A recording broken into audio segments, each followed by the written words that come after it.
हम लोग श्रीमद् भागवतम से दूसरे स्कंद के दूसरे अध्याय के 33वें श्लोक को पढ़ रहे हैं। अब देखिए, मुक्ति के दो मार्ग का वर्णन श्रील सुखदेव गोस्वामी ने किया। अब इसी अध्याय में आप लोग भगवान की भक्ति के बारे में भी सुन चुके हैं। प्रियो श्लोक बता सकते हैं वो कौन सा था? अर्थो तम तम निर्वृतो नियतार्थो भजेता। क्या श्लोक है वो? श्लोक नंबर नहीं, श्लोक नंबर क्या है तो उसको यहाँ पे दिखाना पड़ेगा ना, तो समझ में आएगा कि बात क्या हो रही है। इस श्लोक में इन सद्य और क्रम मुक्ति का वर्णन नहीं हो रहा है, क्योंकि उसमें अष्टांग योग आदि मिला है। अरे वो तो ठीक है, लेकिन श्लोक नंबर क्या है? तो वहां पे सिक्स ना, जरा श्लोक नंबर 6 को देखिए जरा।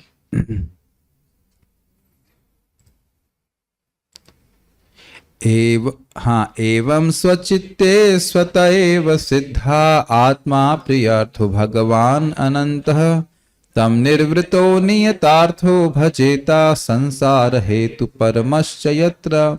इस प्रकार विरक्त होकर जगत से स्वत एव सिद्ध, जो भगवान स्वतः ही हृदय में विद्यमान है, आत्मा है, प्रिय है अर्थात उनके भजन में सुख मिलता है, अर्थ परमर्थ हैं, स्थिर अर्थ हैं, भगवान अनंत है, भगवान मतलब षडैश्वर्यपूर्ण है और अनंत मतलब अपरिच्छिन्न है, सब जगह हैं।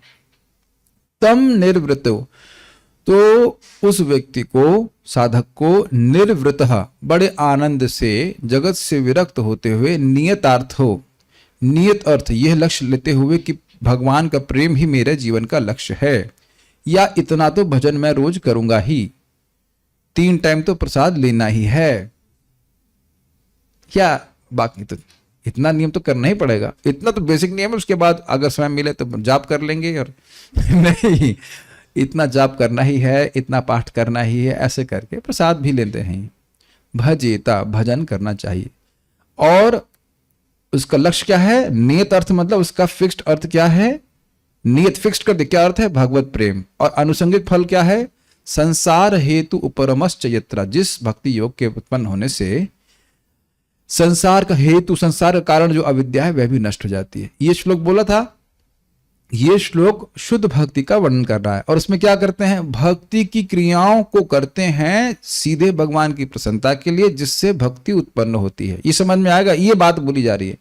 तो अब कह रहे हैं, फिर इसी बात को घुमा करके बोल रहे हैं, मुक्ति के मार्ग का वर्णन किया उन्होंने, और उसमें भी भक्ति के एलिमेंट्स थे, लेकिन भक्ति योग में आप अष्टांग योग नहीं करते, शुद्ध भक्ति की बात कर रहे हैं। योग मिश्रित भक्ति में तो करते हैं, लेकिन अष्टांग शुद्ध भक्ति में श्रवण, कीर्तन, स्मरण आदि किया जाता है, जिसमें कुछ क्रियाएं बहुत सहज हैं और वह निर्विघ्नता से संपन्न की जाती हैं, प्रसन्नता से की जाती हैं। तो इससे श्रेष्ठ कोई पथ नहीं है।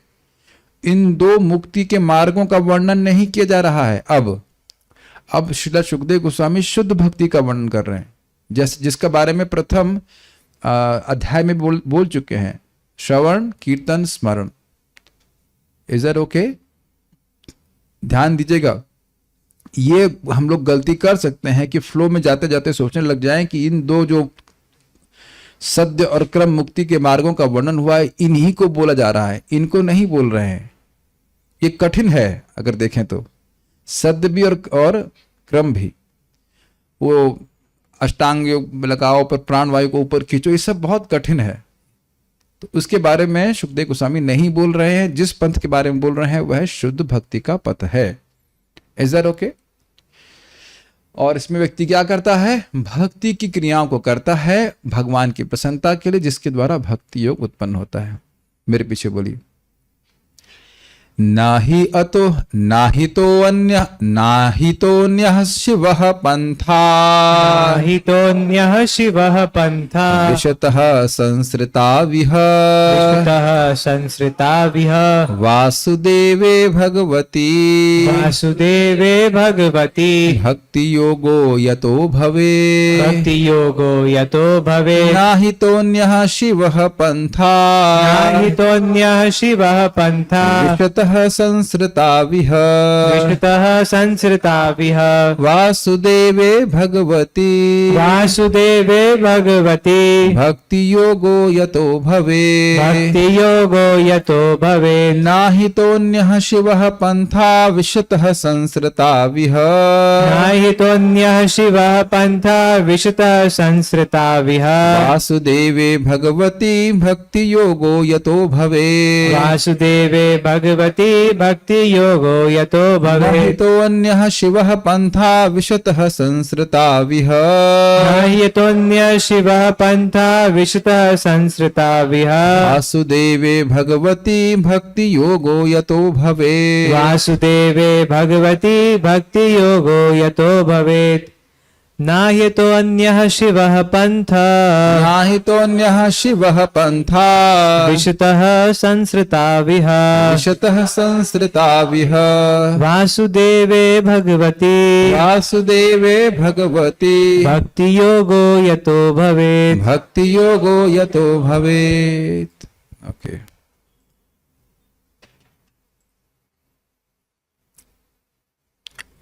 जो लोग भौतिक विश्व में भटक रहे हैं का मतलब है एक ग्रह से दूसरे ग्रह में कर्मानुसार और दुख भोगते हुए, उनके लिए भगवान कृष्ण की प्रत्यक्ष भक्ति से बढ़कर मोक्ष का कोई अधिक कल्याणकर साधन नहीं है।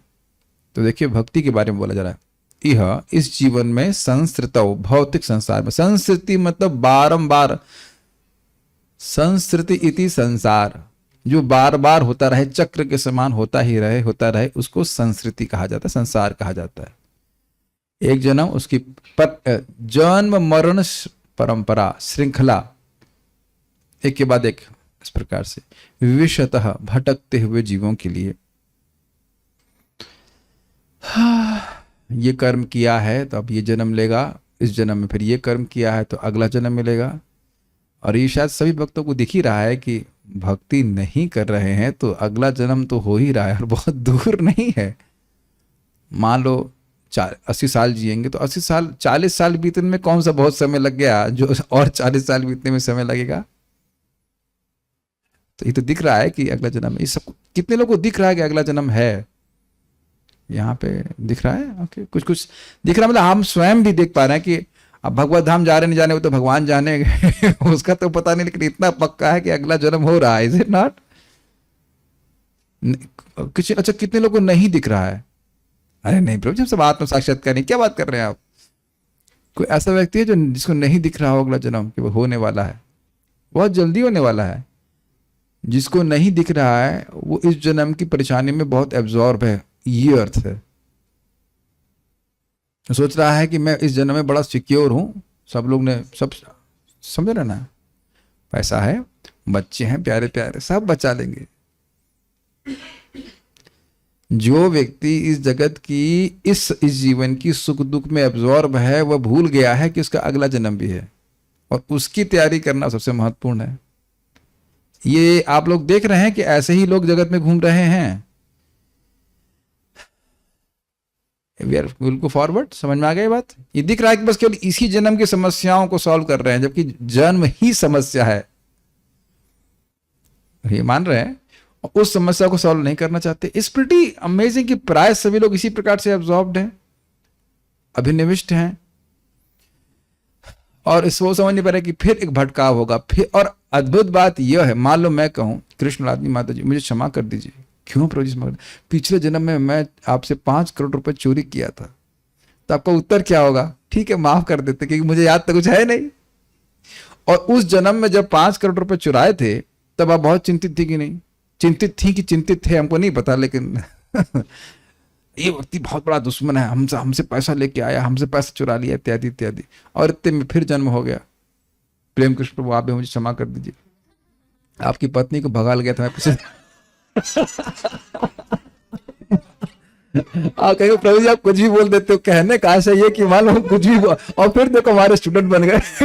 कहने का मतलब ये है, देखिए मैं ऐसी बात बोलता ताकि आप लोग थोड़ा हंसे और जागृत हो जाएं। ऐसा कुछ नहीं कि हम पिछले जन्म में ही ब्रह्मचारी थे, एज पर द, ठीक है, लेकिन हम खाली बोल रहे हैं कि पिछले जन्म में हम बहुत बड़ी समस्या, तेरी पत्नी लेके भाग गया, मार दूंगा, जान से मार दूंगा, ये कर दूंगा, वो कर दूंगा, ये पैसा चोरी कर लिया, but see we are all together again here.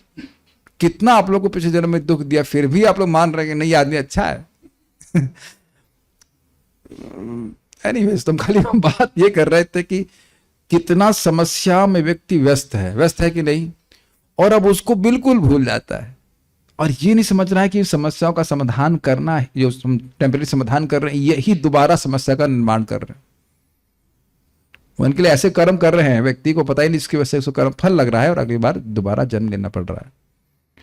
यानी भटक रहा है जीवन के लिए, यानी कि समझ रहे हैं, कि समझ पा रहे हैं सारी कहानी क्यों बोली गई। जो जो कर्म कर रहे हैं जिसका संबंध भक्ति से नहीं है वह हमारे लिए कल्याणकारी नहीं है, ये बात बोला जा रहा है, ये बात बोली जा रही है। मजाक की बात तो हो गई, गंभीर बात यह है कि जो भी कर्म भक्ति के अलावा कर रहे हैं वह हमारे लिए कल्याणकारी नहीं है। फिर से इस भटकाव में पड़ेंगे हम, ये विचारनीय बात। Is that okay? अतः इस भक्ति मार्ग से बढ़कर, तो अब आप समझ लीजिए, अगर आप ध्यान से नहीं सुन रहे हैं, हम लोग नहीं पढ़ रहे हैं, तो क्या बोलेंगे, अच्छा इन दो भक्ति के, ये दो मार्ग के बारे में बताएं, क्रम मुक्ति और सद मुक्ति के बारे में बोलेंगे। नहीं, यहां सुखदेव गोस्वामी भक्ति के बारे में बात कर रहे हैं और आगे जो श्लोकों से और क्लियर हो जाएगा। अन्य कोई भी, अर्थात ये जो भी मोक्ष के मार्ग हैं ये उतने कल्याणकारी नहीं है। अन्य शिव कल्याणकारी, शिवदम तापत्रयोन उन्मूलनम। कहां का सेक्शन है ये बताइए? 1.1.2 गाया जा जरा श्लोक को। क्या श्लोक है?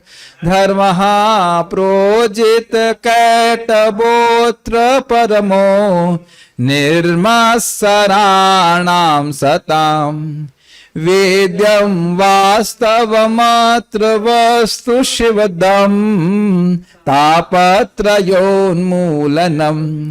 श्रीमद् भागवते महामुनि कृते किं वा परैरीश्वरः सद्य हृदयवरोध्यतेऽत्र कृतभिः शुश्रूषुभिस्तत्क्षणाम्।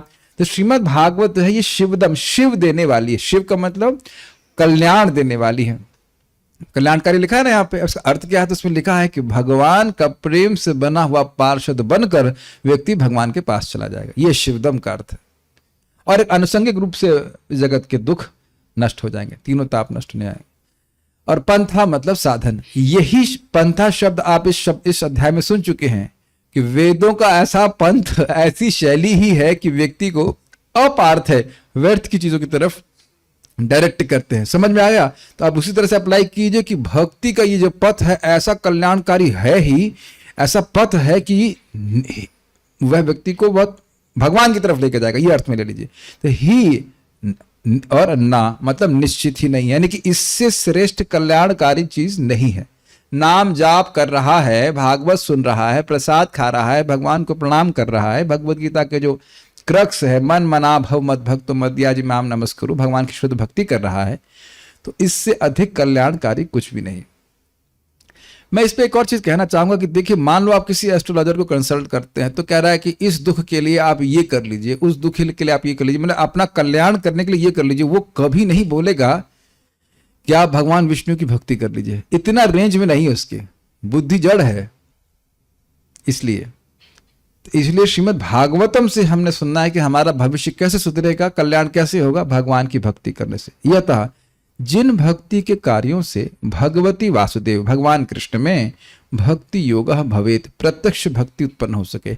समझिए क्या है यहाँ पे साधन बोल रहे हैं कि वो साधन भक्ति योग के कार्य, यतः मतलब भक्ति योग के कार्य जिनको करने से भगवान में भक्ति उत्पन्न हो जाए, ये इससे श्रेष्ठ शिव, इससे कोई श्रेष्ठ सुख स्वरूप और निर्विघ्न साधन और कुछ नहीं। शिव का एक और यहाँ पे अर्थ श्रीधर स्वामी पाद देते हैं कि वह निर्विघ्न हो, उसे करने में कोई कठिनाई नहीं हो, और सुख स्वरूप हो, उसे करने में बहुत आनंद हो। इसको भी हमने सुना था श्लोक क्रमांक यहाँ पे 6 में कि वह प्रिय है। भगवान आत्मा तो है ही और प्रिय है। प्रिय का मतलब था क्या?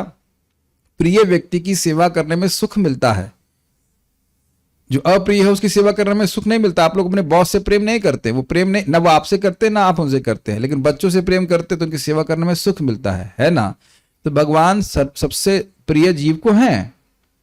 तो एक तो बात यह है कि भगवान की सेवा करने में जीव को सुख मिलता है।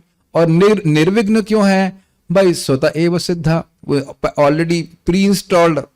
लैपटॉप में आता ना विंडोज 11 इंस्टॉल्ड, विंडोज 10 इंस्टॉल्ड, तो उसी तरह से प्री इंस्टॉल्ड भगवान हमारे शरीर में है।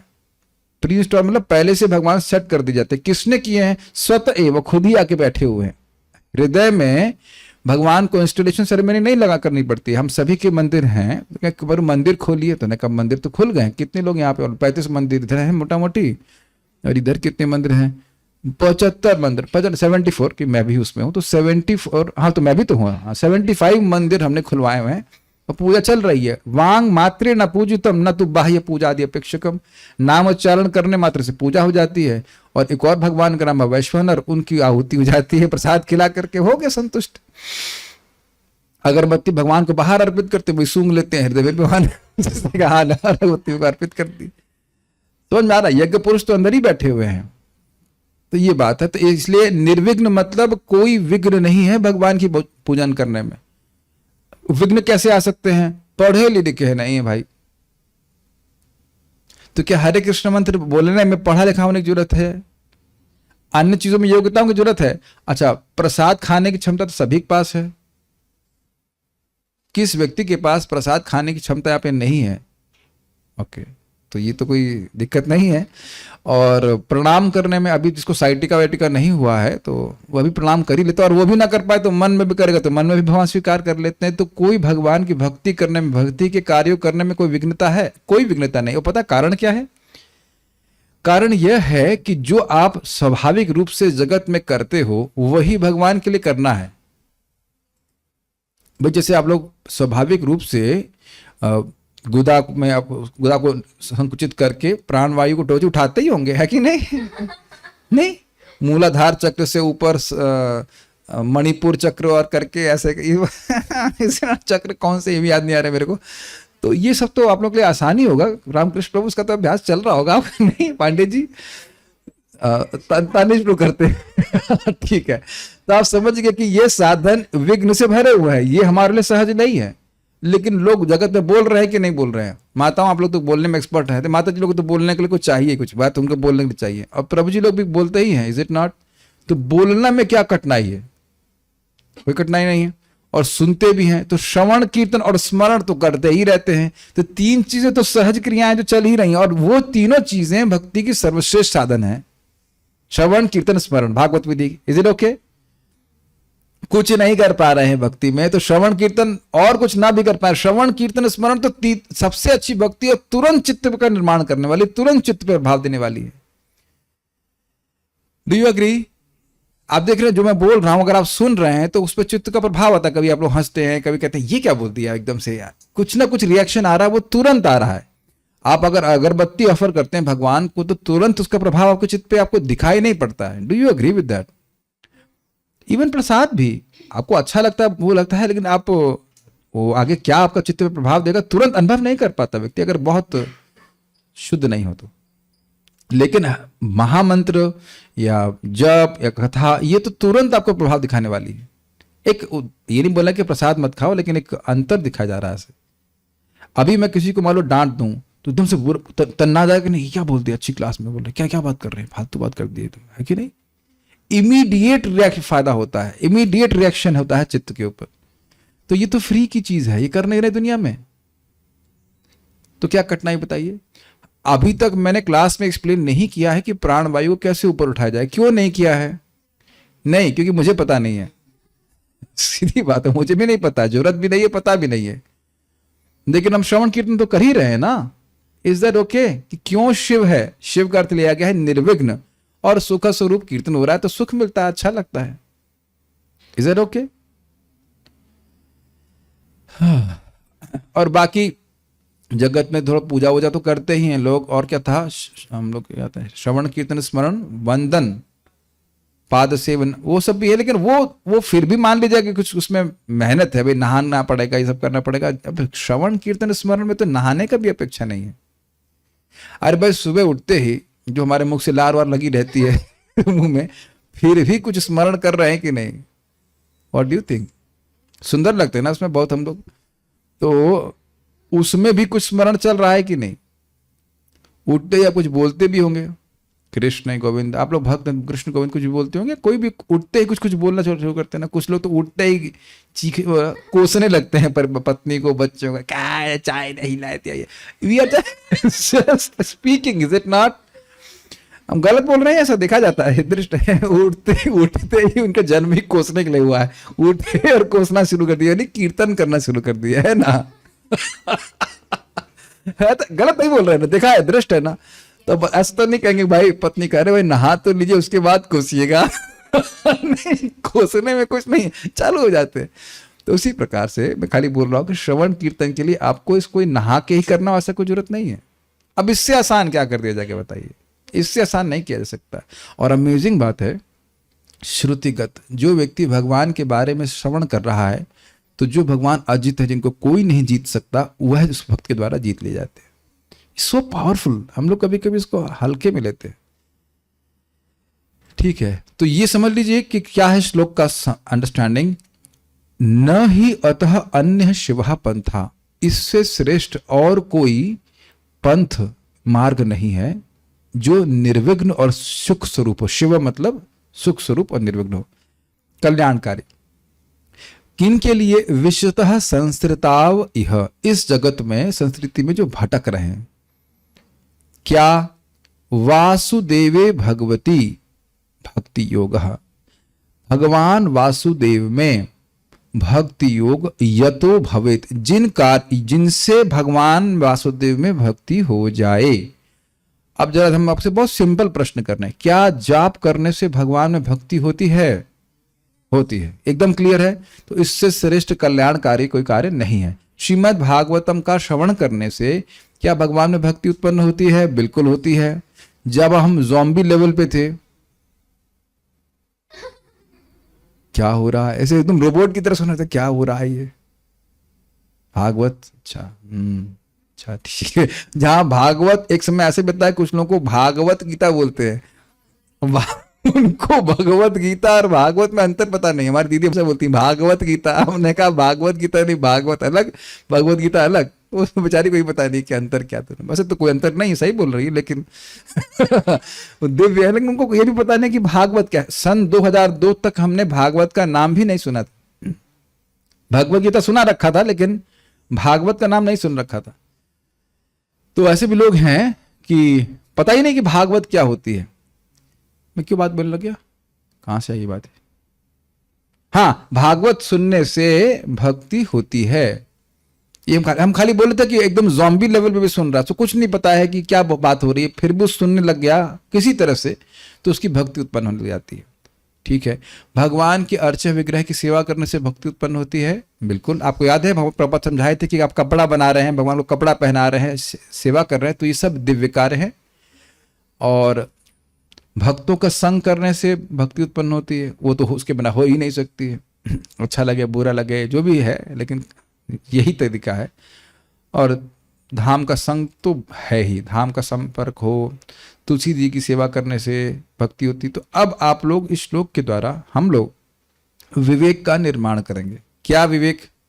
ये कार्य जो कर रहे हैं, क्या इसको करने से भक्ति उत्पन्न होगी या नहीं, ये आपने चेक करना है।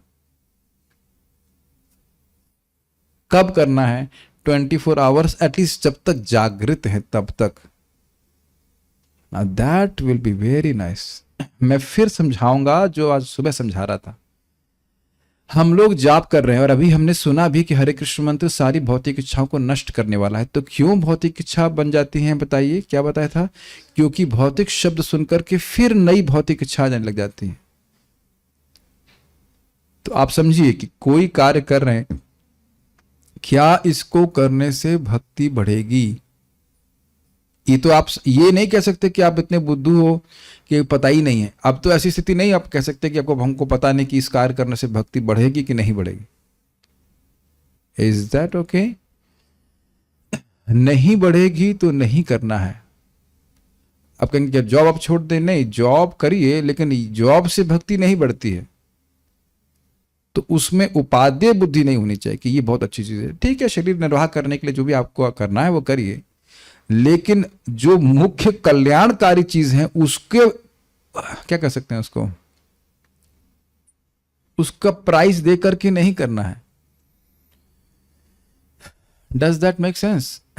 भाई हर किसी को धन की आवश्यकता होती है, इसमें कोई कठिनाई नहीं है, लेकिन धन केवल धन कमाने के लिए और भक्ति उसमें आपको भक्ति करने का मौका ना मिले तो यह कल्याणकारी नहीं है। तो ये विवेक स्वयं जागृत कर ले कि जो हम सिलेक्शन कर रहे हैं अपने चॉइसेस का, उसमें हमें भक्ति के कार्य करने को मिल रहा है कि नहीं, जिसके द्वारा प्रत्यक्ष भगवान में प्रेम उत्पन्न हो जाए, और नहीं तो हम अपना अकल्याण स्वयं ही कर रहे हैं। Is that okay? ठीक है।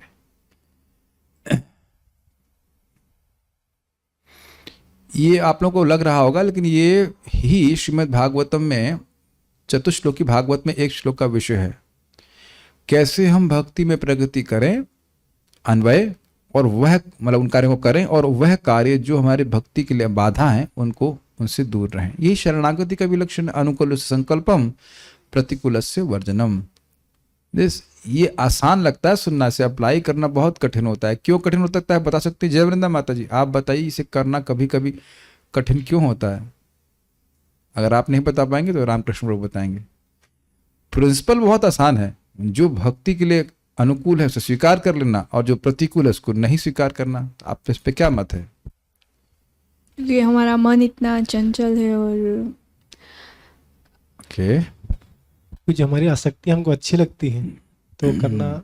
ये बात है कि चीजें हमें करनी नहीं होती हैं और हमको पता है कि ये हमारी भक्ति के लिए लाभकारी नहीं है, फिर भी व्यक्ति करता है क्योंकि उसको अच्छा लगता है। तो कोई बात नहीं, बार बार भक्ति करेगा तो धीरे धीरे करके ये जो हृदय रोग है जिसमें हम भगवान की भक्ति से अधिक अन्य वस्तुओं को महत्व दे रहे हैं, वह समाप्त होने लग जाएगा।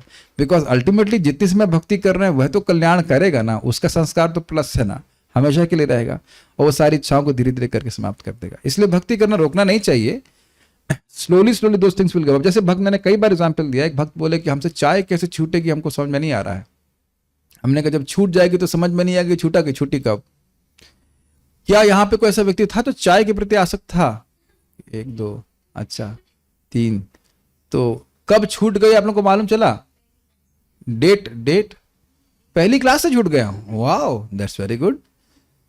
तो आप देख सकते हैं कि वो अनर्थ कहाँ चलेगा आपको नहीं समझ में आया। ढूंढिए उनको कहाँ पे गए नहीं, वो चले जाते हैं। तो भक्ति करते रहिए, भक्तों से भक्ति के द्वारा अनर्थ निवृत्ति जैसे जैसे हो जाएगी तो ये भावना भी व्यक्ति की समाप्त होती जाएगी जब वह प्रतिकूल चीजों को स्वीकार कर रहा है। मेरी भाषा समझ में आ रही है? जो प्रतिकूल चीजों को स्वीकार करने की सहज वृत्ति है वह भी नष्ट भक्ति कर देगी। भक्ति करते रहें। बहुत सारी बातें जो हम सुनते हैं हम अप्लाई नहीं कर पाते हैं, लेकिन सुनते रहिए, क्योंकि शब्द निर्गुण है। उसको सुनते सुनते व्यक्ति इनकी इच्छा भी आएगी और इंक्लिनेशन धीरे धीरे करके भक्ति की तरफ होने लगेगा। We are also getting purified as we are hearing, even if you can't apply whatever we are hearing. समझ में आ रहा है?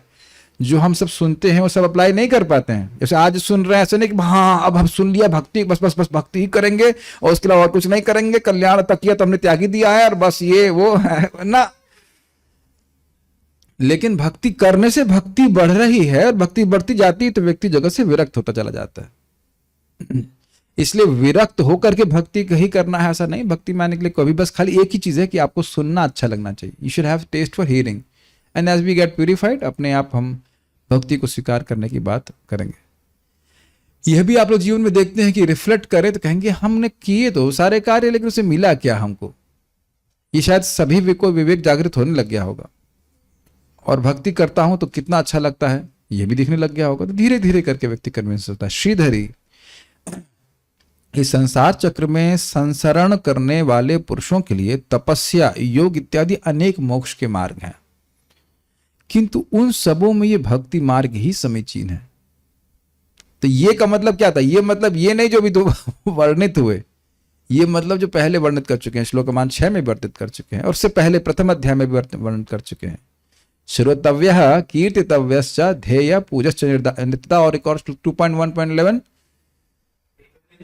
एतन्निर्विद्यमानानाम् इच्छताम कुतो भयम योगिनाम नृपनिर्णीतम हरेर्नामानुकीर्तनम। ये सर्वश्रेष्ठ साधन है, चाहे व्यक्ति निर्विद्य हो, इस जगत से कुछ नहीं चाहता, या इच्छताम सब कुछ चाहता है, या निर्विद्यमान योगी योगी और वो आत्मानुभव में भी पूरे संतुष्ट है। उस सभी के लिए हरेर नामानुकीर्तन वही स्थापित कर दिया है कि भगवान का नाम उच्चारण करना ही सर्वश्रेष्ठ है। दूसरा कोई भी मार्ग समीचीन नहीं है जिसका अनुष्ठान करने से भगवान वासुदेव में भक्ति उत्पन्न हो सके। दूसरा कोई भी मार्ग समीचीन नहीं है। समीचीन का मतलब होता है अच्छा, बढ़िया, जिसका अनुष्ठान करने से भगवान वासुदेव में भक्ति उत्पन्न हो सके। ये समझने का प्रयास कीजिए क्या कह रहे हैं। जो कोई मार्ग भगवान की भक्ति को, प्रत्यक्ष भक्ति को या सीधी भक्ति को जागृत ना कर रहा हो, वह कोई मार्ग अच्छा नहीं है। स्वीकार कर ले अगर करना चाहता है, तपस्या, योग आदि, प्रभुपाद उसको तात्पर्य में बताएंगे, लेकिन वो अच्छा नहीं है जीव के लिए, क्योंकि जीव की स्वरूपगत स्थिति भगवान से कैसी है? भक्ति की संबंध है, भक्ति का संबंध है। तो भक्ति जागृत करने वाले कार्य करे, वही जीव के लिए अच्छा है। ठीक है।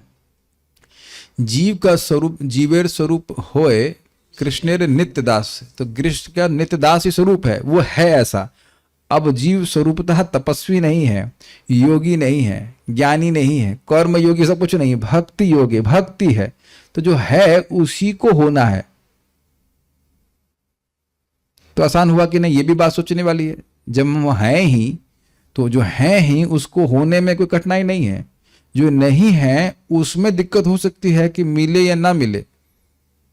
मान लो मैं आईएएस नहीं हूं तो पता नहीं आईएएस की तैयारी करूंगा तो मिलूंगा कि नहीं मिलूंगा, मिले कि कोई भरोसा नहीं है।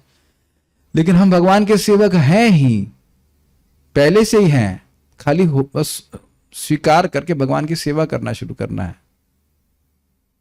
ये मैं कई बार रिपीट कर रहा हूं, मेरी बात आपको समझ में आ रहा है इस बात को। अन्य चीजों के लिए कंपटीशन है, इसमें तो आप हो ही।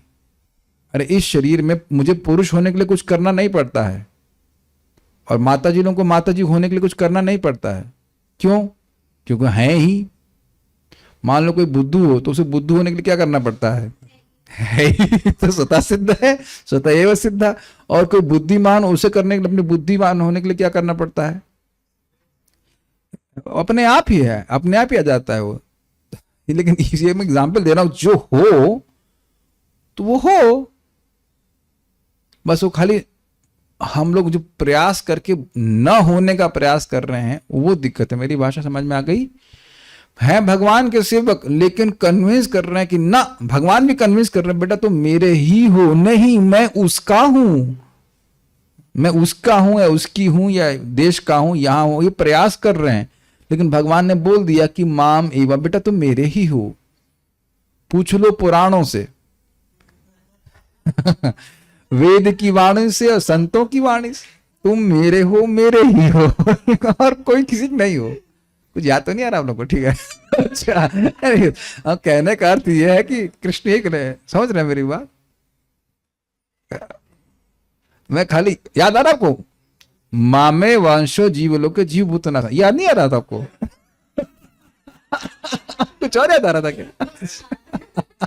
ना लाइको, कुछ और याद नहीं करने के लिए बोल रहा था, गीता किसी लोग याद कराने के लिए बोल रहा था। ठीक है, माम एवा। और ये हम मजाक नहीं कर रहे हैं, चैतन्य चरितामृत से कोट किया गया है।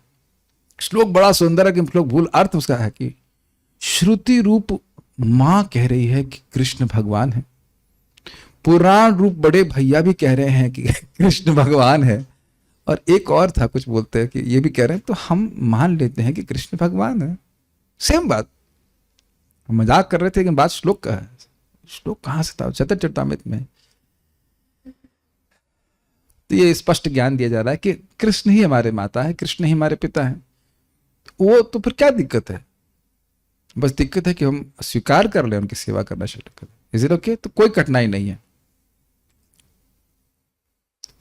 अतएव शिव अर्थात सुख स्वरूप तथा निर्विघ्न, ये ही भक्ति का मार्ग है। समझ में आ रहा है सुख स्वरूप क्यों है? किसको पकड़ूं, किसको पकड़ूं मैं? कृष्ण लादनी, ये थोड़ी सी तेज है। चलो बेटा बताओ, सुख स्वरूप क्यों है? अभी मैं हिंट दे रहा हूं, श्लोक क्रमांक 6 से मैंने कोट करके बताया था। 6 दिखाइए।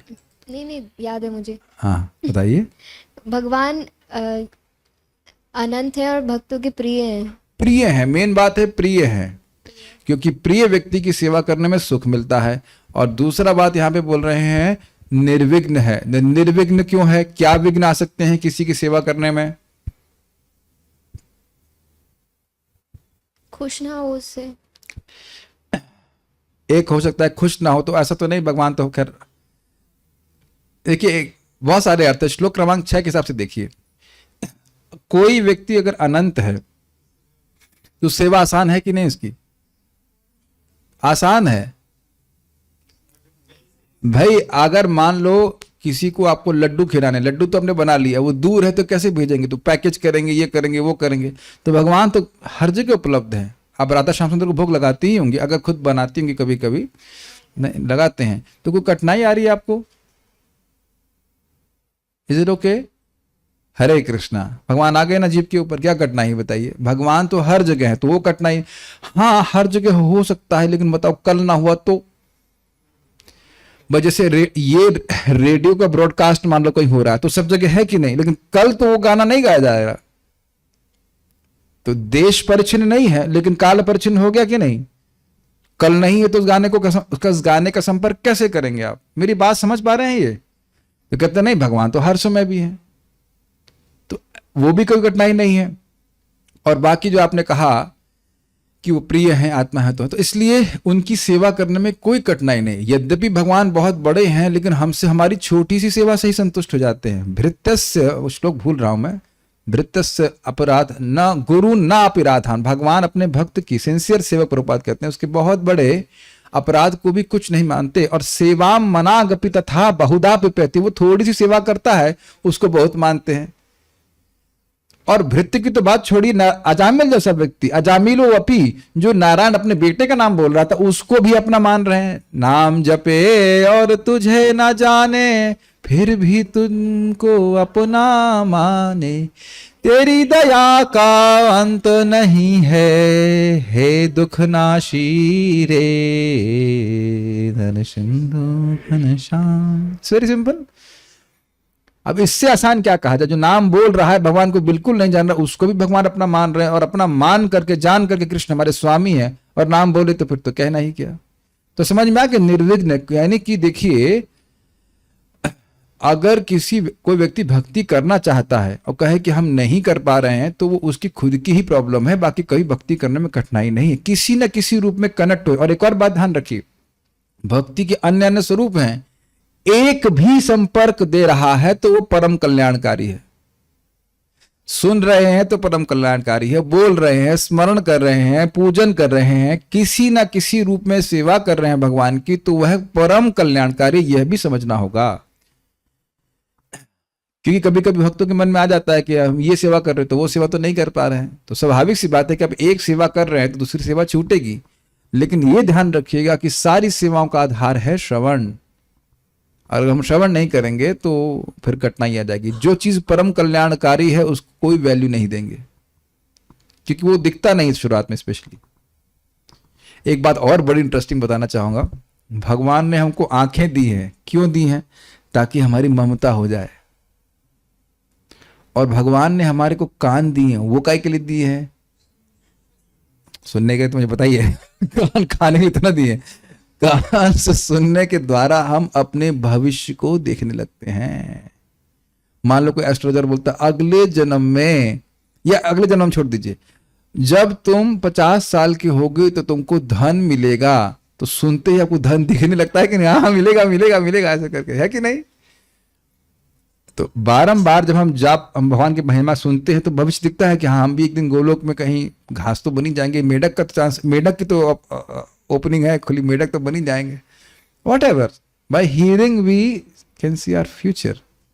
तो अब समझ रहे हैं फ्यूचर का मतलब, ये करूंगा तो आगे भविष्य में ये लाभ होगा, तो ये आधार है, इसके बिना तो हम कोई भक्ति नहीं कर पाएंगे। समझ रहे हैं मैं क्या कह रहा हूं? जो परम कल्याणकारी है वह कर रहे हैं, लेकिन उसमें फिर पता नहीं फायदा होगा कि नहीं होगा करके छोड़ देगा। तो वी शुड हियर। क्रम संदर्भ, स्थिरम सुखम चासनमास्थितो यतिर्यदा जिहासुरिम मंगलोकम काले च देशे च मनो न सज्जयेत प्राणान्यच्छेन मनसा जितासुः। हे राजन, जब भी योगी इस मानव लोक को छोड़ने की इच्छा करे तो वह उचित काल या स्थान की तनिक भी इच्छा न करते हुए सुविधा पूर्वक अविचल भाव से आसन लगा ले और प्राण वायु को निमित्त करके मन द्वारा अपनी इंद्रियों को वश में करे। श्रीमद् भागवत 2:2-15 ये पढ़ चुके हैं, आगे सुनिए। ये था सद्य मुक्ति के बारे में। उसके बाद क्रम मुक्ति, यदि प्रयास्यन् नृपपारमेष्ठम वैहायसानामुत यद विहारम अष्टाधिपत्यम गुण सन्निवाये सहेव गच्छेन मनसेन्द्रियश्च। तथापि हे राजन, यदि योगी में अत्यधिक भौतिक भोगों की यथा सर्वोच्च लोक ब्रह्मलोक जाने की या अष्ट सिद्धियां प्राप्त करने की अथवा वैहायसों के साथ बाह्य अंतरिक्ष में यात्रा करने या लाखों लोगों में से किसी एक में स्थान प्राप्त करने की इच्छा बनी रहती है, तो उसे भौतिकता में ढले मन तथा इंद्रियों को अपने साथ साथ ले जाना होता है। तो ये क्रम मुक्ति का वर्णन यहाँ पे शुरू हुआ। उपरोक्त श्लोकों में ज्ञान और अष्टांग योग में सद्य मुक्ति और क्रम मुक्ति अर्थात क्रमशः मुक्ति के विषय में बतलाने के पश्चात तथा भगवत अर्पित कर्मों का वर्णन करके जिसमें भगवत भक्ति उत्पन्न होती, वह श्लोक क्रमांक 6 में देखा था। ये देखा था ना आपने, एवं स्वचित्ते स्वतः एव सिद्ध इत्यादि। अब यह निर्णय किया जाता है कि साक्षात भक्ति योग ही श्रेष्ठ है। मैं पढ़ रहा हूं बस समझाने के लिए कि एकदम स्पष्ट क्लियर हो जाए। टीका में कहा गया है, यानी कि श्रीधर स्वामी की टीका को रेफर कर रहे हैं, कि अनेकों लोग मोक्ष तपस्या अथवा योग के मार्ग पर अग्रसर हैं, किंतु बुद्धिमान व्यक्ति इस समीचीन क्रिया को स्वीकार करते हैं जो कि भगवान को प्रसन्न करती है। यह इस श्लोक में व्यक्त किया गया है। इसे अनुष्ठित करने से भक्ति योग उत्पन्न होता है। समझ में आ गया? यतः शब्द दिखा रहा है कि उन कार्य को करें, अनुष्ठित करें। जैसे यहाँ पे मैं भी एक अनुष्ठान करता हूं रोज कि भाई आधा घंटा हम कीर्तन करेंगे मोटा मोटी, और इतने समय श्रीमद् भागवतम पढ़ेंगे। इज इट अनुष्ठान दिख रहा है? जैसे आप देखते हैं ना, लोग अनुष्ठान का हुआ तब देखते होंगे कि पंडित जी आगे बैठ कर हा हा स्वाहा कर रहे होते हैं, इसको अनुष्ठान कहते हैं, करते ही हैं। तो वही अनुष्ठान नहीं है, ये भागवत का सत्र है, ये भी एक अनुष्ठान है। आप लोग रोज अनुष्ठान करके जप करते हो कि नहीं, इतना माला जप करेंगे, ये सब जो है अनुष्ठान कह जाते हैं।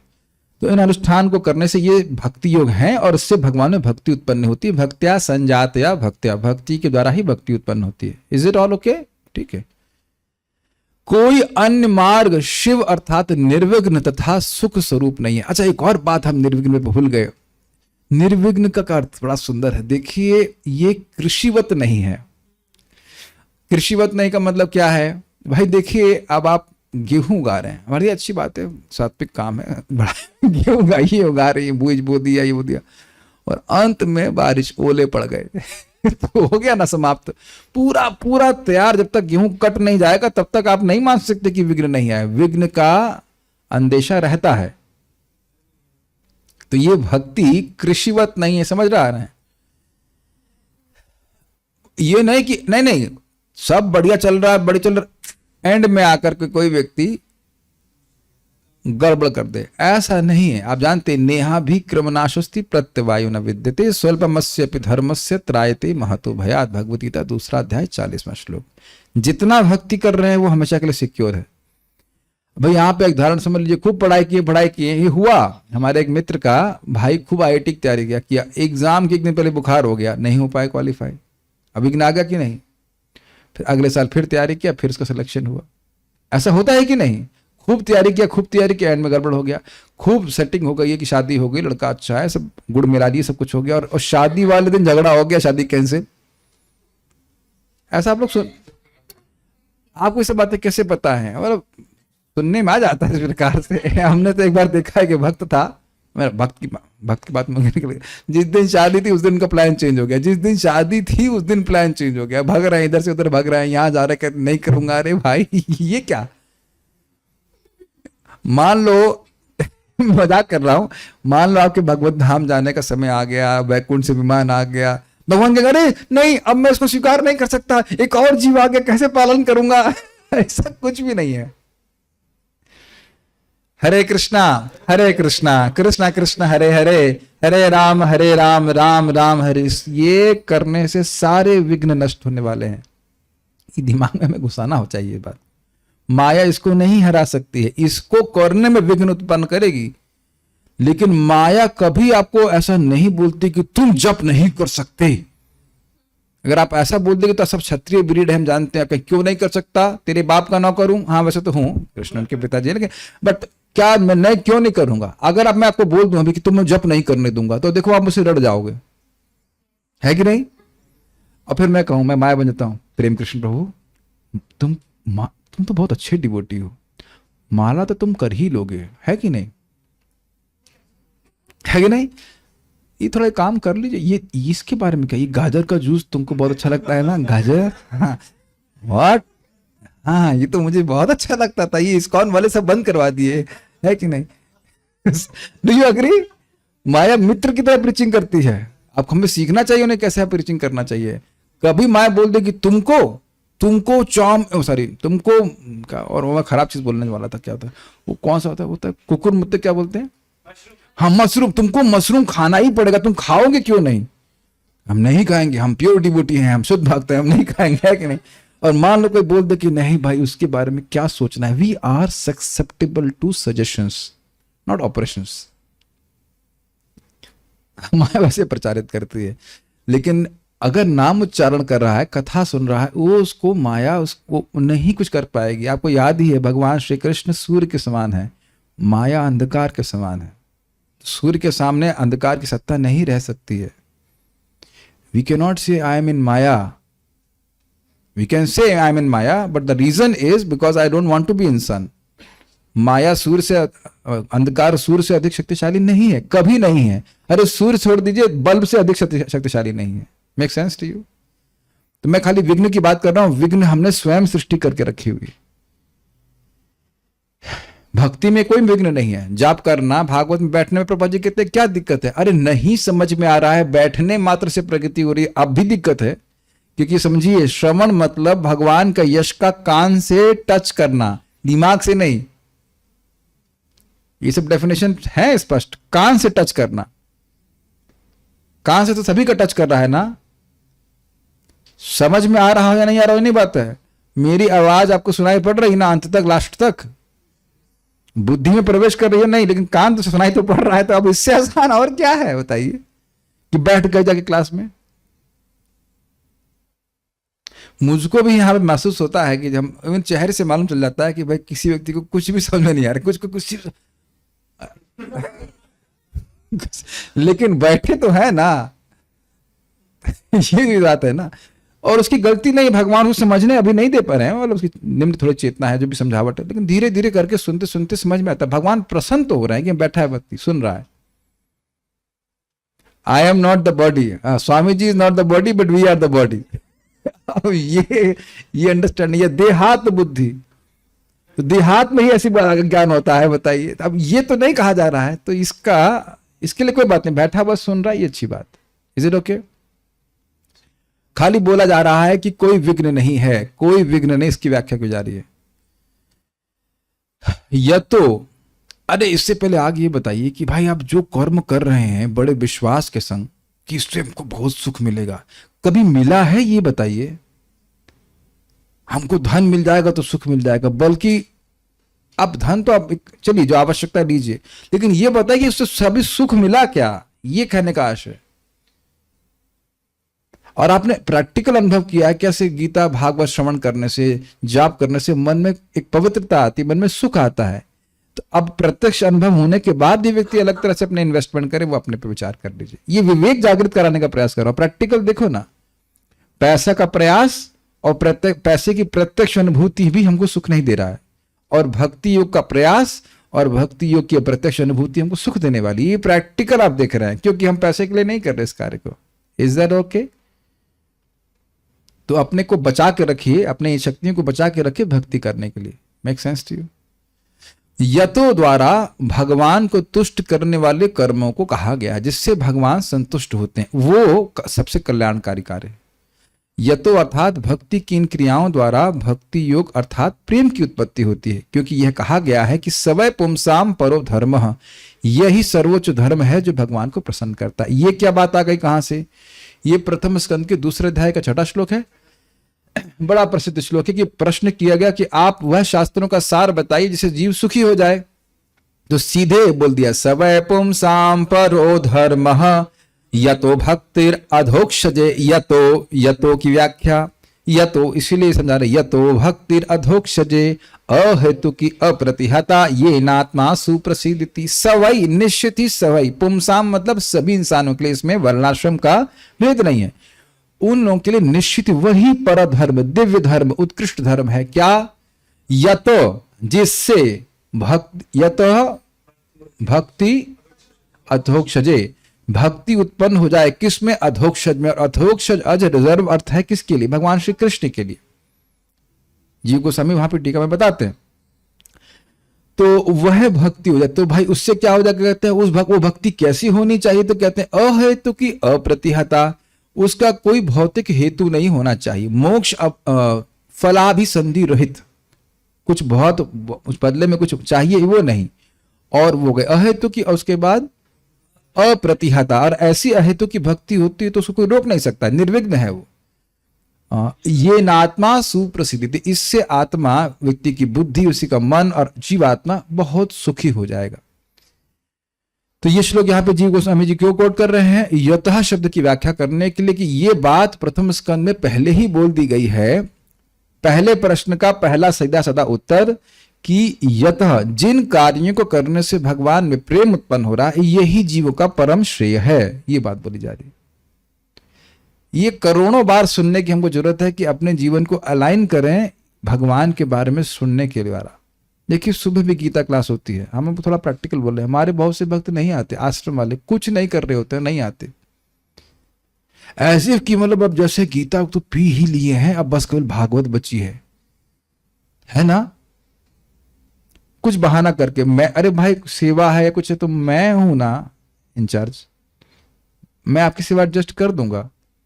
लेकिन अब क्योंकि प्रभु जी हम लोग गीता पी चुके हैं, अब आप क्या सिखाएंगे हमको, है कि नहीं। श्रीधर स्वामी टीका, रामानुजाचार्य टीका, सब तो हम पी ही लिए हैं, तो क्या बोल सकते हैं। उससे भक्ति उत्पन्न होगी, लेकिन वो सुनना नहीं है।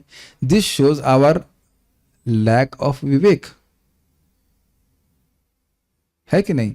और उसके लिए हजार बहाने भी कर दिए जाते हैं, ये कर दिया वो कर दिया। मैं सुविधा दे रहा हूं तब तो आते नहीं है, और जब सुविधा दी नहीं जाएगी तब कंप्लेन करेंगे कि सुविधा नहीं दी जा रही है। This is something amazing. और पूछ लिया जाएगा तो जो सुन रहे हैं उनको नहीं उत्तर दे पाएंगे, जो नहीं सुन रहे हैं उनको तो हृदय में स्फुरित करा देंगे। भगवान चलो सुन नहीं पा रहा है, सुनने जा नहीं रहा है जानबूझ करके, तो ठीक है मैं इसके हृदय में ही ब्रह्मा जी की तरह ज्ञान स्फुरित करा देता हूं, है कि नहीं। ये जो मैं क्यों डांट रहा हूं, इतना सुनने के बाद भी विवेक जागृत नहीं हो रहा है कि क्या चीज महत्वपूर्ण है। ये सब बातें हैं। भागवत गीता सुनने से क्या सुन रहा थे आप? राधा श्री राधा कृष्ण वहां पे रहते हैं, हमको दिखते तो है नहीं। चश्मा लगाओ प्रेम का, और नहीं है तो शास्त्र दृष्टि। पता नहीं लोग क्या कर रहे होते। और जरा चेक कीजिए कि उस समय आप क्या कर रहे थे। भाई देखो जिसको नौकरी जाना पड़ रहा है उसकी बात छोड़ दीजिए, हम उसको तो छोड़ ही दे रहे। जो लोग नौकरी छोड़ करके आए उनकी बात कर रहे हैं, व्हाट दे आर डूइंग। विचार कर लीजिएगा। सारार्थ दर्शनी, उन सबों के लिए परम सिद्धि प्राप्त करने के मार्ग को बतलाया गया, क्योंकि यह भक्ति योग अथवा प्रेम उत्पन्न करता है। अतः इससे श्रेष्ठ अन्य निर्विघ्न और सुख स्वरूप मार्ग नहीं है। जिस प्रकार पूर्वोक्त दो मार्ग मोक्ष उत्पन्न करते हैं, उसी प्रकार यह मार्ग प्रेम उत्पन्न करता है। कौन से दो मार्ग? क्रम मुक्ति, सत्य मुक्ति, ये मोक्ष उत्पन्न करते हैं। और आप ये देखिए कहां तक ले गए थे मैक्स? महाविष्णु के लोक तक। ठीक है, लेकिन ये भक्ति योग विशेष प्रेम देने वाला है। देखिए, भगवान के स्वरूप का साक्षात्कार जब ऐश्वर्य के रूप में होता है तो वह उतना सुखमय नहीं होता है जितना कि विशेष प्रेम प्राप्त करके होता है। तो ये बात थोड़ा ध्यान रखिएगा, क्योंकि यही भक्ति मार्ग प्रेम रूपी श्रेष्ठ फल देता है। अतः वह मार्ग भी जो प्रेम प्राप्ति की ओर ले जाता है, बहुत ध्यान से सुनिए, वह अन्य दो मार्गों द्वारा मुक्ति से प्राप्त अन्य दो मार्गों द्वारा प्राप्त मुक्ति से कहीं अधिक श्रेष्ठ है। अब श्लोक का अर्थ कुछ और स्पष्ट हुआ, बड़ा सुंदर अर्थ लिया, इसी में हाईलाइट किया हूं। भक्ति प्राप्त हो जाए, प्रेम प्राप्त हो जाए, जो साध्य है वो तो श्रेष्ठ है, उसमें तो कहना ही क्या। ये जो साधन है वह साधन भी उन दो मार्गों के द्वारा प्राप्त साध्य मुक्ति से श्रेष्ठ है, ये कह रहे हैं। Now is it not amazing? अब समझ में आ रहा है कि मैं क्यों डांट रहा था अभी 2 मिनट पहले। ये भगवत गीता सुनना, भागवत सुनना, यह मुक्ति से भी श्रेष्ठ है। कुछ आ रहा है बुद्धि? समझ में आया? इसी process is higher than their गोल।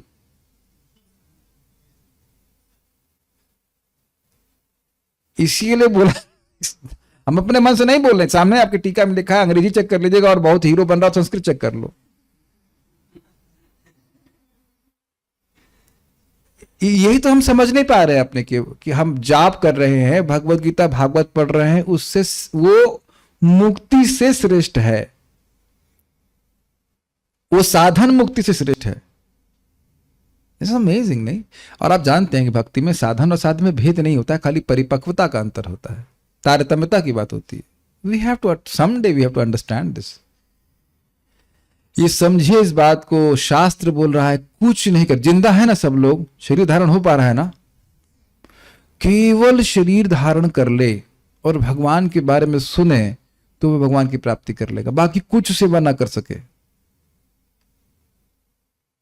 और यही आप एक श्लोक पद्म पुराण का भी सुनते हैं, सर्वधर्मोज्झिता विष्णुर नाम मात्रैक जल्पकः सुखेन ताम गतिम यान्ति नाताम सर्वेपि धार्मिकः। Maybe we should have it every day in the morning. Anish Prabhu, please try to include that in our morning chanting. Every devotee should remember this. भक्त लोग ना जाप तो करते हैं, लोग सोचते हैं हम 5:30 बजे आकर के जो नाम की उच्चारण महिमा कर रहे हैं और टाइम बर्बाद कर रहे हैं। It's not like that. We have to hear the glories every day.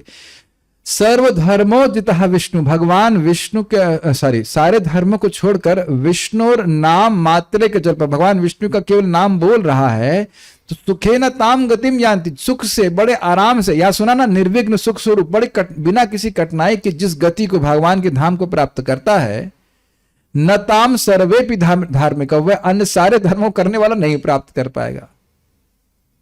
This is very nice, this brings so much exclusivity in our devotional service. कई लोग आपको बोलेंगे ये कर लीजिए, ये मंत्र फूंक लीजिए, वो बोल दीजिए, ये स्वाहा हा कर लीजिए, नहीं, chanting is sufficient. Make sense to you? इससे श्रेष्ठ कुछ नहीं। यह होते सर्व सिद्धि होय बे तुहार, सॉरी। तो कितना सुंदर बात है, सीख रहे हैं कि सिद्धि की अवस्था की तो आप बात ही छोड़ दीजिए, जो साधन है वह भी इन दोनों मुक्ति के मार्गों से प्राप्त मुक्ति से श्रेष्ठ है। और ये कठिनाई नहीं है। यह यस्य हरेर्दास्य कर्मणा मनसा गिरा निखिलासु अपे अवस्थासु जीवन मुक्त स उच्यते। इस जगत में केवल यह इच्छा कर रहा है कि कर्मों से, वाणी से और मन से मैं भगवान की सेवा करूंगा, केवल इच्छा कर रहा है, तो वह व्यक्ति जीवन मुक्त है, वह कर्म बंधन में नहीं है। कर्म, अच्छा ऐसे समझ लीजिए, कर्म बंधन में होता तो भगवान की सेवा करने की इच्छा ही नहीं आती। अब समझ में आ रहा है? एक ही बात को थोड़ा सा अलग तरह से पकड़िए कि कर्म बंधन में पड़ा हुआ जीव भगवान की सेवा की इच्छा करता ही क्यों? और प्रभुपाद इसको और तरह से समझाते हैं, मुक्ति हित्वा अन्यथा रूपेण स्वरूपेण अवस्थिति। मुक्ति का अर्थ है कि अन्य रूपों को छोड़कर, अन्य रूपों का मतलब मैं स्त्री हूं, मैं पुरुष हूं, मैं ये हूं, मैं ये हूं, मैं वो हूं, उस भाव को छोड़ करके अपने स्वरूप में व्यवस्थित हो जाना कि हम भगवान के सेवक हैं, भगवान की सेवा करनी चाहिए। अब तो ये अभी आप आगे देखोगे ये एग्जैक्ट डेफिनेशन है। मुक्ति का मतलब ही है कि भगवान की सेवा करनी चाहिए। और अगर आपको प्रमाण चाहिए तो आप सुन चुके हैं प्रभुपाद जी का भगवद गीता में, अगर भगवद गीता सुनते हैं तो, कि जो व्यक्ति भगवान कृष्ण को भगवान कृष्ण के रूप में स्वीकार करता है वह भगवद गीता की स्टडीज की शुरुआत से ही मुक्त पुरुष है। अब समझ में आ गया कि साधन ही आपको मुक्त करने वाला है। सिंपल, साधन का संपादन करते हुए ही मुक्त है, तो हो गया ना मुक्ति से श्रेष्ठ। जो मुक्ति व्यक्ति को अन्य साधन करके प्राप्त होती, उसमें पहले से स्टैब्लिश्ड हो गया वो। केवल इच्छा से करने से बस। बताइए, आप कहो कि हम गीता क्लास में इस वजह से नहीं आए, और के कारण नहीं है, इच्छा नहीं है इसलिए नहीं आए। ये मत बोलना कि Prabhu ji I really wanted to come but I could not come. If you really wanted to come you will do. हम इंद्रिय तृप्ति रियली करना चाहते हैं, इसलिए ये जानते हुए कि ये नरक में लेकर जाएगी फिर भी करते हैं, क्योंकि really we want to do. When you really want to do something, the test is that you will do that thing. तो बेसिकली बात यह है कि you really don't want to come, that's why you don't come. वाकई नहीं आना चाहते इसलिए नहीं आता है ना। ये नहीं कि आप चेक कर लेना, बहुत रेयर कभी होता है कि बॉस बुला ली कर ले, वाकई नहीं आना चाहता इसलिए नहीं करना चाहता। ये बातें हैं। भक्ति योग की मोक्ष साधन के रूप में व्याख्या नहीं की जा सकती, क्योंकि उसका लक्ष्य प्रेम है। भक्ति हम भक्ति प्राप्त करने के लिए कर रहे हैं।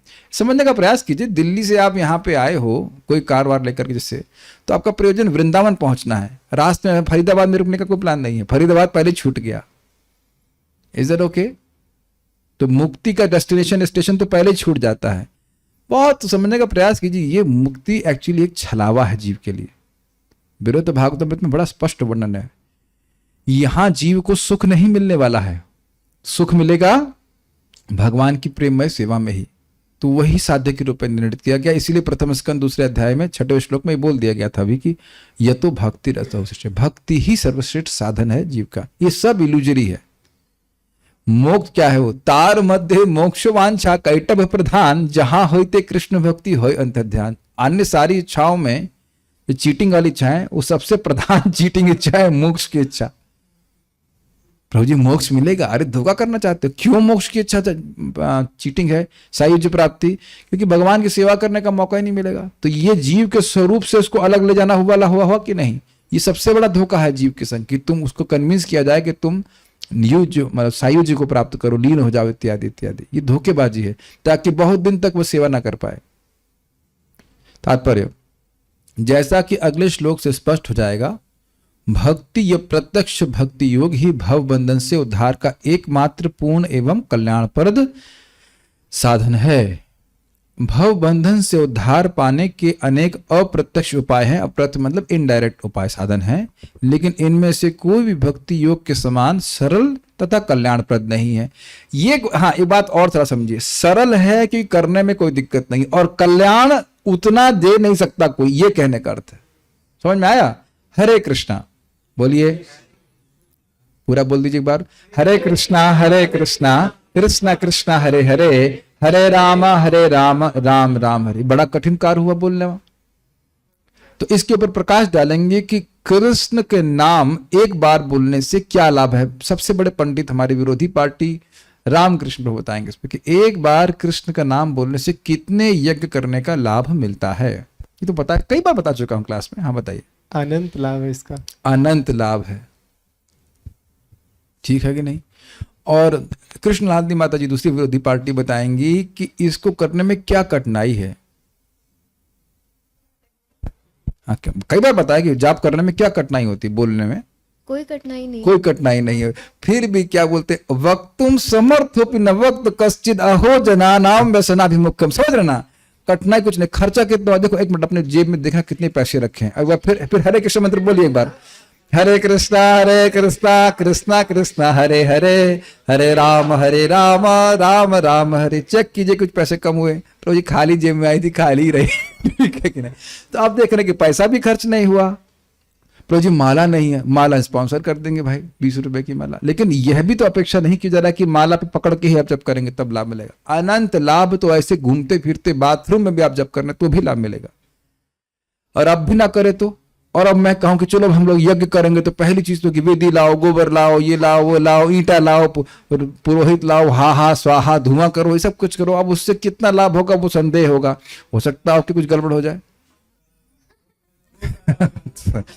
मुंह भी काला ही होगा कि ये भक्ति छोड़ करके क्या कर रहा है। और इस बात को हम लोग प्रथम स्कंद 19वें अध्याय में सुन चुके हैं। अस्मिन इस यज्ञ को कर रहे हैं लेकिन हमको हमें संदेह हो रहा है कि हमको कुछ लाभ मिलेगा कि नहीं। क्या इसमें एक बात निसंदेह प्राप्त हो रही, क्या कि मुंह हमारा काला हो रहा है और मन भी धूमिल हो रहा है। बाकी क्या लाभ प्राप्त होगा पता नहीं, लेकिन पाद आप भगवान माधव के मधु के आसव, कथा रूपी आसव, अमृत हमको पिला रहे हैं। मधु पर्क नहीं, वो ब्रह्मा जी पिलाते हैं। हम श्लोक भूल रहा हूं, हम लोग चित्त में आ नहीं रहा है वो कि आप अपने भगवान की कथा हमको सुना रहे हैं, वो आसव के समान है। वो उससे तो हम प्रत्यक्ष खुश हो रहे हैं, प्रत्यक्ष खुश हो रहे हैं। कथा सुना रहे हैं, बहुत प्रत्यक्ष खुशी हो रही है। लेकिन अब ये जो यज्ञ कर रहे हैं उससे संदेह है कि पता नहीं क्या फायदा होगा। तो ये है कुछ श्लोक है, 19वें अध्याय में बोल चुके हैं इस प्रकार से। तो कल्याणप्रद है, और कल्याणप्रद का अर्थ हमने फिर बताएंगे, भगवान का प्रेम से भरा हुआ पार्षद बनकर हमेशा हमेशा के लिए भगवान के पास चले जाना। ये भागवतम का आशीर्वाद है। ज्ञान तथा योग के साधन एवं अन्य संबद्ध विधाएं कर्ता का उद्धार करने के लिए स्वतंत्र नहीं, अर्थात भक्ति योग का अगर मिश्रण नहीं हो तो ज्ञान और योग का साधन करने से वह सिद्धि नहीं देने वाले। ऐसे अच्छा टाइम भी बहुत लगता है ऐसे, और भक्ति अपने आप में स्वतंत्र है। ऐसे कार्यों से मनुष्य अनेक वर्षों बाद भक्तियों की अवस्था को प्राप्त होता है। यह भी बहुत इंपॉर्टेंट बात है कि सारे कार्य कर रहा है और भक्ति योग में नहीं आया तो निष्फल हो गया, वो फायदा नहीं हुआ उसको। ठीक, भगवद गीता 12.5 में भगवान कहते हैं, क्लेशोधिकतरस्तेषाम् अव्यक्तासक्त चेतसाम् अव्यक्ता ही गतिर्दुःखम देहवद्भिरवाप्यते। इसमें कहा गया है कि जो लोग ब्रह्म के निर्विशेष स्वरूप के प्रति आसक्त रहते हैं उन्हें अपने इच्छित लक्ष्य तक पहुंचने में अनेक कष्ट उठाने पड़ते हैं, और परम सत्य की खोज करने वाले ज्ञानी अनेक जन्मों के बाद वासुदेव अनुभूति की महत्ता को समझ पाते हैं। भगवद गीता 7.19 बहुनाम जन्म नाम अन्ते ज्ञानवान माम प्रपद्यते वासुदेवः सर्वमिति स महात्मा सुदुर्लभ। इसको समझने का प्रयास कीजिए। कोई कहे दिल्ली से वृंदावन जाना है, कितना डिस्टेंस है? 140-150 किलोमीटर, डिपेंडिंग कि आप साउथ ईस्ट चलते हैं।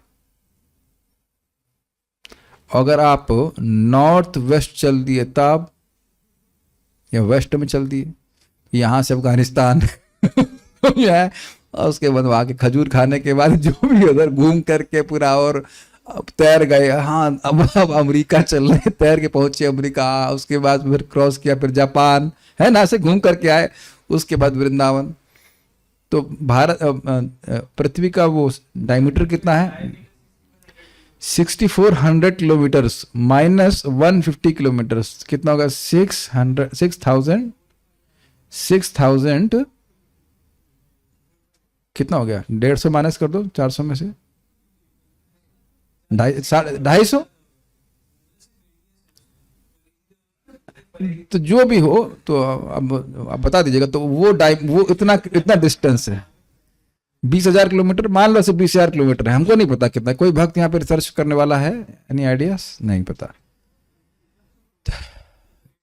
तो जो भी रहा हो, आप मान लीजिए कि बहुत बड़ा है, 10-20,000 25-30,000 किलोमीटर तो होगा इसका। तो इसका जो पेरिफेरी है उसकी बात कर रहा हूँ। 40,000 किलोमीटर, 40,000 किलोमीटर से 150 किलोमीटर माइनस करके मोटा मोटी 40,000 किलोमीटर, 40,000 किलोमीटर डिस्टेंस हो गया। और उसका क्या, अच्छा वृंदावन यहाँ है। समझ आ गया। और इसके बीच में काफी संभावना है कि अंटार्कटिक सागर बोलेंगे, सॉरी, जो भी रास्ते में पड़ रहा है पैसिफिक ओशन की, कोई शायद उसे खा जाए। समझ में आ रहा है? महाराज उदाहरण दे रहे थे, क्या ये बुद्धिमानी है कि व्यक्ति पूरा घूम के जाए? तो बुद्धिमानी क्यों होगी कि वो आसक्त होगा घूमने में। तो यहां पे इस बात को समझना होगा, और इसीलिए भगवान कह रहे हैं क्लेशो अधिक तरफ, अधिकतर तो उन्हें क्लेश ही मिलता है। प्राय प्राय उन्हें क्लेश ही मिलता है। क्यों भाई? तेषाम, किनको मिलता? अव्यक्त आसक्त चेतस, हम वो अव्यक्त में आ सकते। महाराज कई बार बोलते हैं हमको ही समझ में नहीं आ रहा है कि ये लोग अव्यक्त में आ सकते हैं क्यों। अब भाई कहे कि तुम्हारी शादी हो रही, अच्छा किससे हो रही? वो ऐसी पत्नी है जिसको तुम कभी लख ही नहीं सकते, तुम देख ही नहीं सकते, अलख निरंजन। न वो कभी खाना बनाएगी, न प्रेम से पूछेगी, न जूते सारे नहीं, कुछ भी नहीं करेगी। तो ऐसी पत्नी से शादी करने से, लड़की से शादी करने का क्या फायदा हुआ? कोई फायदा है? तो ये कोई मतलब नहीं। लेकिन है आसक्त। क्यों आसक्त हैं? क्योंकि भगवान की सेवा नहीं करना चाहते, ये बात है। Actually it's very fearful. पता नहीं क्यों इस प्रकार से आ सकते हैं। और कहते हैं अव्यक्ता ही गतिर दुखम देहवत भीर अवाप्यते। जिनको अब ये देहधारी जीव है उनके लिए अव्यक्त की जो गति है यह तो दुख का ही कारण बनती है, दुख का ही। तो बड़ी कंट्रास्ट किया जा रहा है कि दुख का ही और भक्ति क्या है? सुख का ही कारण है। तो क्यों आ सकते हो? गधे हैं तो क्या कहा जाए, मूर्ख है वो। और ये मूर्खता क्यों है? क्योंकि चित्त शुद्ध नहीं। इसीलिए कह रहे हैं बहुनाम जन्मनाम अंते। अब बहुनाम, बहुत से जन्मों के बाद ज्ञानवान माम प्रपद्यते। वाकई अगर कोई ज्ञानी है तो वह समझेगा कि भगवान ही सब कुछ है। क्या कारण होगा? वासुदेव सर्वमिति। जो कुछ भी है वो भगवान या भगवान की शक्ति ही है। सो महात्मा सुदुर्लभ। ऐसा महात्मा दुर्लभ है, सुदुर्लभ है।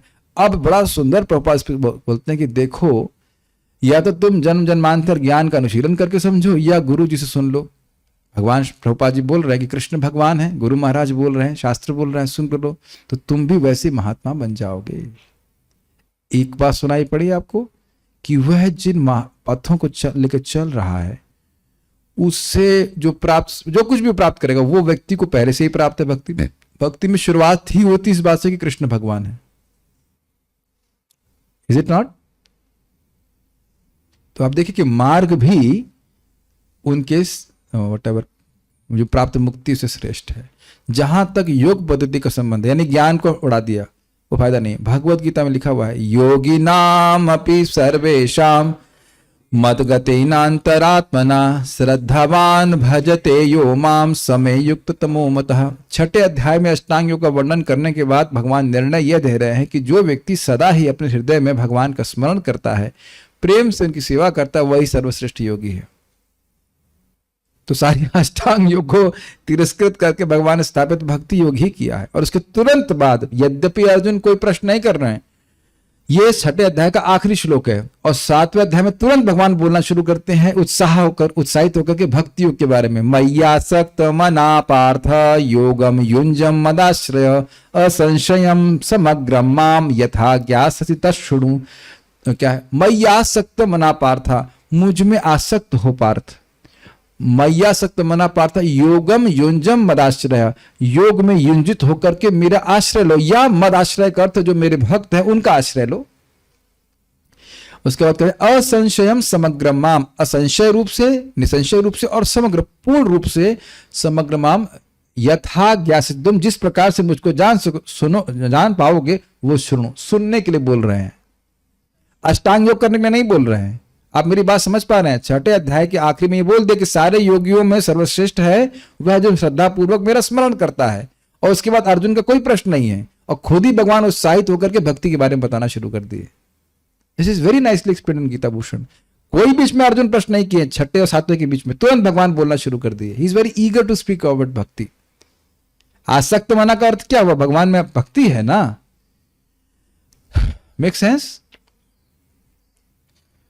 तो इस श्लोक में यह भी कहा गया है कि योगियों में जो योगी परम सत्य का अनुगमन करता है और जो भगवान की सेवा में सतत लगा रहता है वह योगियों में सर्वोच्च है। तो सर्वश्रेष्ठ योगी है जो भक्ति योगी है, जो भगवान की सेवा में लगा हुआ है।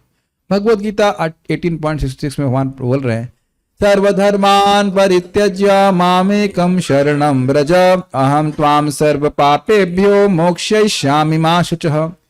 यही भगवान का अंतिम उपदेश है कि आत्म साक्षात्कार तथा भव बंधन से मोक्ष की विभिन्न विधियों या अन्य सारे कार्यों को छोड़कर भगवान की शरण में आओ। क्या अर्थ है?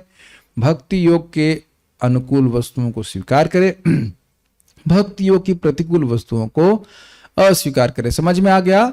उन कार्यों को, यतः श्लोक में आया, उन कार्यों को करे जिससे उसकी भक्ति बढ़े, और उन कार्यों को ना करे जिससे उसकी भक्ति ने प्रभावित हो। सिंपल सी बात है। इसको क्या कहते हैं? ये भगवान की शरणागति, और ये सर्वश्रेष्ठ कल्याण का मार्ग है। मनुष्य को सभी प्रकार से भगवान की दिव्य प्रेम भक्ति स्वीकार करने के लिए प्रेरित करना ही समस्त वैदिक ग्रंथों का तात्पर्य है। बहुत सुंदर बात है, बहुत सुंदर बात है। कोई भी प्रवचन हो रहा है, उसका सार ये होना चाहिए कि जीव भक्ति करने के लिए प्रेरित हो। क्यों? यतः, क्योंकि भक्ति के कार्य करने से भक्ति उत्पन्न होगी और उसी से जीव सबसे अधिक सुखी होगा। जीव का श्रेय यही है कि वह सुखी हो जाए। Is that all okay? कोई भी प्रवचन अगर कोई व्यक्ति कर रहा है जिसके द्वारा वो बोल रहा है कि वो भक्ति को स्थापित नहीं कर रहा है, तो वह जीव का कल्याण करेगा नहीं, भगवान उससे प्रसन्न होंगे नहीं, और उसका भी कल्याण नहीं होगा, ना बोलने वाले का ना सुनने वाले का। ऐसे प्रवचनों को कभी नहीं सुनना चाहिए। जैसा कि श्रीमद् भागवत के उदाहरणों में प्रथम स्कंद में बताया जा चुका है, या तो प्रत्यक्ष भक्ति योग या वे सारे साधन ही जिनका पर्यवसान भक्ति योग में होता है, धर्म के सर्वोच्च रूप है। Very interesting. मान लो कोई व्यक्ति भक्ति ना भी कर पा रहा हो, लेकिन कुछ कार्य ऐसे होते हैं जो उसको भक्ति में लाने में सहायता करते हैं। ये बड़ा प्रैक्टिकल है। अब देखिए, आप कहीं कहीं देखेंगे कि कुछ लोग जप नहीं कर पाते हैं, तो उनको प्रैक्टिकल सेवा में भी नियोजित किया था, वह भी भक्ति ही है, लेकिन वो धीरे धीरे ऐसे करके शुद्ध हो जाते हैं, तो धीरे धीरे फिर करके वो जप भी करने लगते, तो वह भी उनके लिए कल्याणकारी है। Is it okay? इस बात को भगवान 12वें अध्याय में डील करते हैं। मैयावेश मनो, ये ना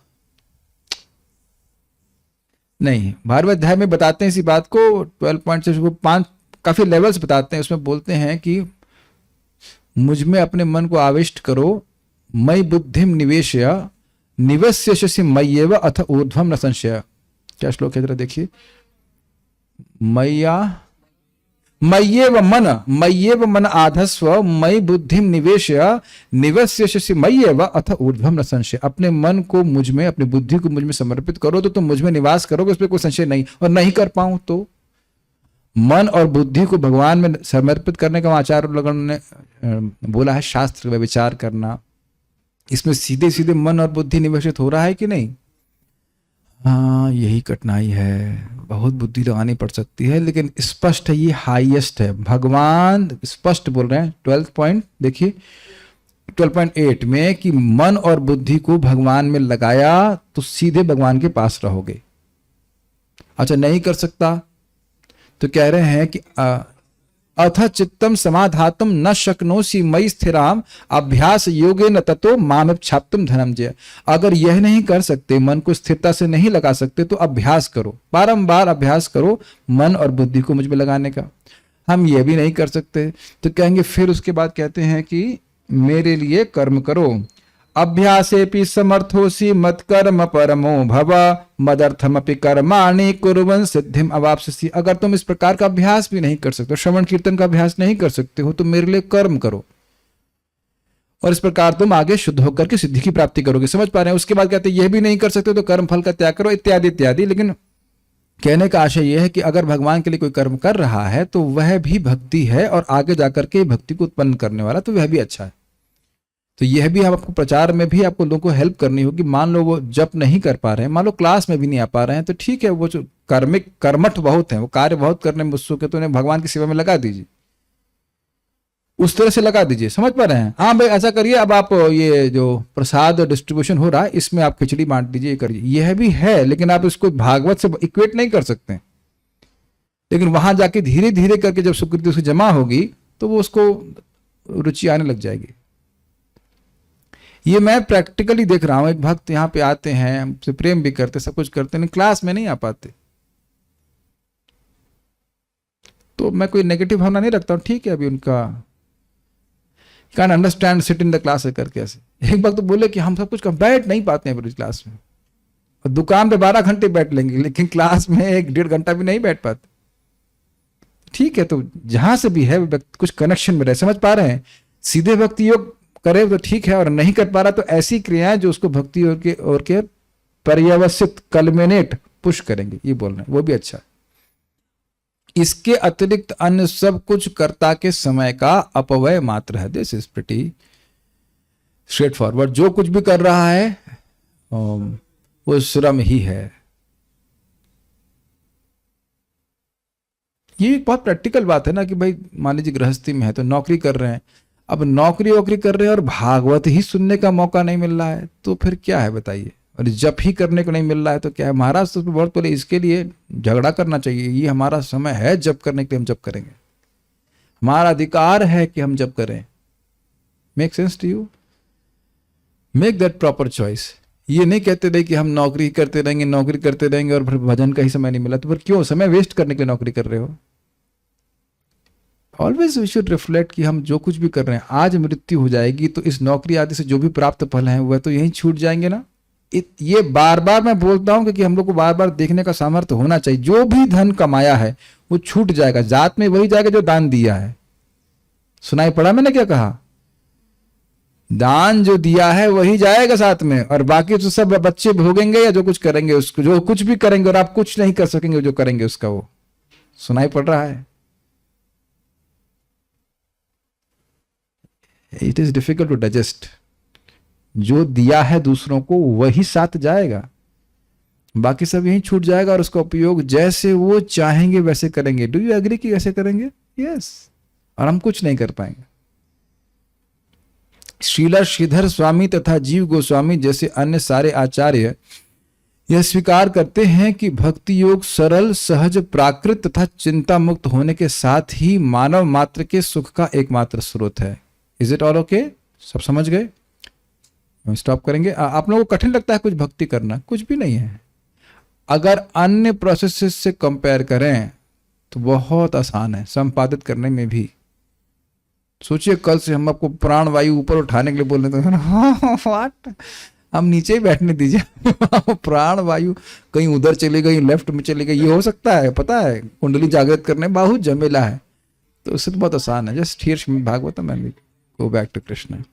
okay, so there are no questions, we will stop here. Srimad Bhagavatam की जय, श्रील प्रभुपाद की जय, निताई गौर प्रेमानंदे।